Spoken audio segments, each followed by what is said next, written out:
they were able to use GPS satellites and systems to track whether or not the Earth actually shifted. 31 inches, 38 inches, the ground actually moved that much to one side with the plates that were moving.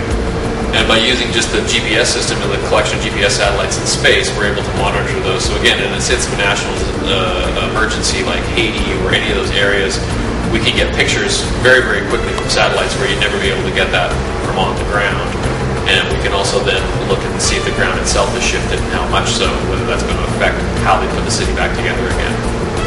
So they're really good for a few good emergency response, preventative response, something like tracking the Gulf oil spill. All of this information coming from up above from the satellite technology. Topex, besides the satellites, are able to measure exactly how high the ocean level is. And you might not think that's a big deal, but again, because they're able to do this every single day over long periods of time, we get a much better idea about how much water we actually have out there. One of the things that people are concerned about is the higher temperatures and global ice cap melting. Well, where does that water go? Using these series of satellites, they send a beam down to the top of the ocean. They bounce it back again. Based on the time involved with how long it takes to get down, they're able to give us an idea about how far we are away from the ocean, and then ends up giving us a measurement for how high that ocean level is. What they've been able to find is, of course, is over the last 25 years or so, the ocean levels are starting to rise, and that's primarily due to all this water being added in the ice caps with that warmer temperature. It's a very simple technology. This is something they use for measurements down here on Earth. What a satellite does is simply fires that down from space. The same idea when we were talking about ocean levels or gauging the height of the ice pack. They're able to shoot down a laser, watch for the reflection that's bounced back again. By calculating how long it takes for that to do that, they can get a very accurate measurement down to a couple of millimeters as to what the height is of whatever it is they're searching for down below. When you go up a little higher, you start to find a lot of communication satellites in this middle Earth orbit. So these are satellites that are anywhere above about 2,000 kilometers above to 35,000 kilometers above the Earth. And these are where we're also going to start to find a lot of satellites that are monitoring things like global temperature, water levels, deforestation, even things like population. So they're able to look at population density and be able to figure out, well, how many people are in this area, and do we have the materials to be able to sustain that.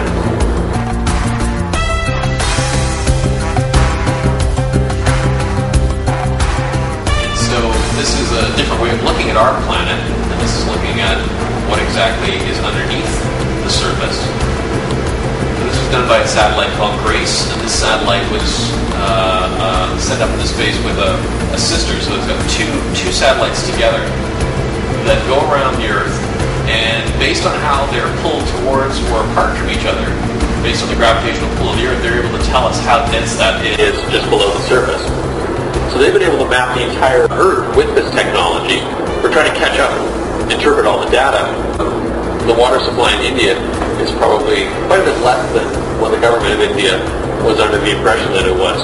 And that was, again, using this remote sensing, these satellites were able to gauge that from about 700 kilometers up in space, looking at that and being able to figure out, well, just how much the water table has changed as the population grows in places like India.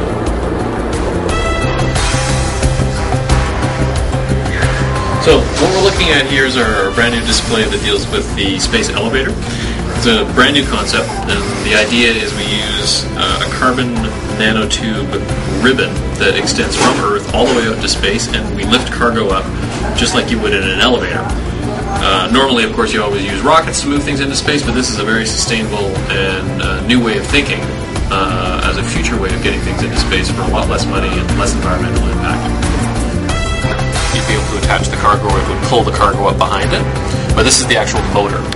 So using electric power, they would be able to wind its way through, and the carbon ribbon you can see all the way in the middle of it. It rolls it through, and it climbs up, kind of like a caterpillar climbs up the side of a tree.